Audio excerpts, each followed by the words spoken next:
In this video, we are going to go over how to calculate compound interest when interest is compounded other than annually. So we saw in a previous video what it means to compound interest annually. Now we're going to do it monthly and quarterly. So the formula is similar to the compounded annually, but there's a little bit of a tweak. So let's check it out. A stands for the amount, the total amount you have in the account at any time. P, as we saw in a previous video, is the principal, right? That's your starting amount that you originally put into the bank. 1 is the 100% of the money that you start with, plus R, as you've seen before, is the rate. That is the percentage. So that's the percentage that we're growing the money by. We divide that by N. The reason why we divide that by N is there's no way the bank is going to give you the full annual percentage rate every month. So if you have, let's say, 12 months in a year and you're calculating or compounding monthly the interest and the amount of money you have in the account, you would take the interest rate. Let's say it's 2%. You would divide that by 12, split it up equally among the 12 months. And then over the number of years, you'd multiply by N, the number of times we compound the interest. So again, if N is 12 months, then we do 12 times, let's say we invested for 2 years. So that'll be 12 times 2, or 24 times that we've split up the interest, 2% divided by 12 ways. Now, if you look at this a little closer, this is really just a very specific format, and I'm going to grab a different marker so we get nice, a little bit of a darker output here for you guys at home. Oh, there we go. It's a little better. Okay, so that's equal to A times B to the X. It very much is the same thing where A, the amount, is Y, the output, A is P, the starting amount, and B is this whole thing right here, and X is the amount of time. So in terms of understanding the formula, if you get what I've gone over, you're in awesome shape. But if you're looking at it like, oh my goodness, what the heck just happened, then I totally get why you're looking at it being like, maybe I should watch that again. Then watch it again. Definitely do. But here's the number one idea.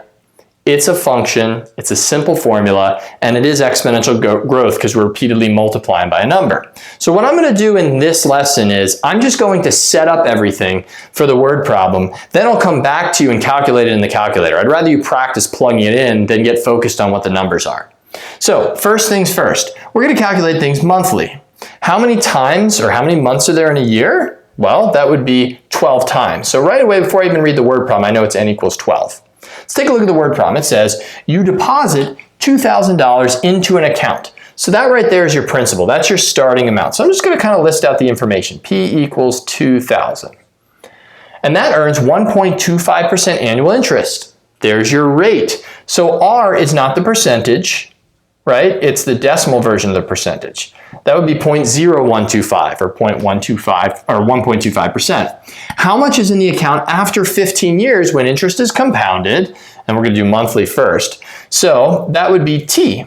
T is going to be 15 years. So we have all the information we need. So we want to know how much is going to be in the account after 15 years. So the amount is very simply going to be equal to your starting amount, which is 2,000, times the 100% that you started with, plus the rate we know is 0.0125. That's the R value that goes in here, following that formula, all over 12, because there's 12 months. If we're compounding monthly, we're going to take that rate and divide it equally over the 12 months. Then the number of N times, well, that'd be 12, times T, which is 15 years. So there's 15 years and we're compounding 12 times per year. There's 12 times 15 times that we're going to be multiplying by that overall percentage. That's it as far as the plug-in. So I'll simplify that in a little bit. I'll actually do that, not really on the flip side, but we'll pause the video and then I'll come back to you with the actual numbers because I want to practice just plugging it in. It's as simple as that, peeps. A times B to the X. Exponential. Okay, let's check out this other one. It says quarterly.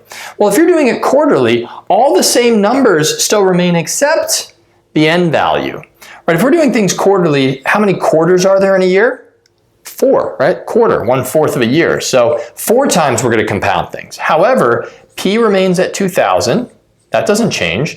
The annual interest rate remains at 1.25%, 0.0125, and then the number of years is still going to be 15.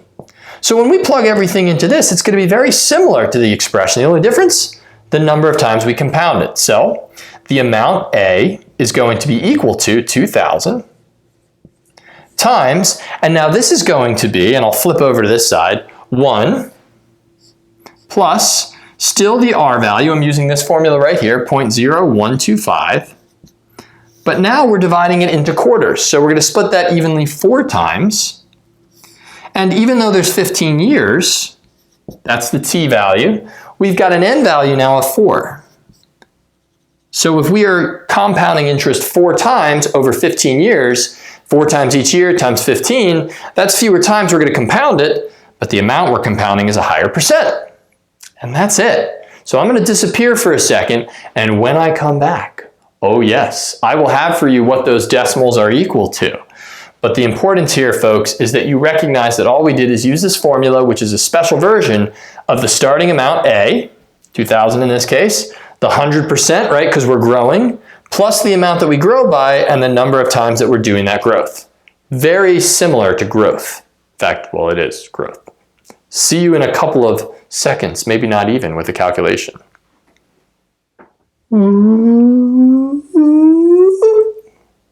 Magically the numbers, they appeared. How did they do that? Yeah, it's terrible effects. I was going for some kind of really cool special effect. Let's just say I plugged it into the calculator, this, being very careful to do order of operations, all of this first, then raising it to this number, then multiplying by 2,000, and I get $2,412.23. That's with compounding it 12 times a year. Here I compounded it 4 times a year, again plugged into the calculator as you see it, got $2,411.76. Those two numbers are very, very close to each other.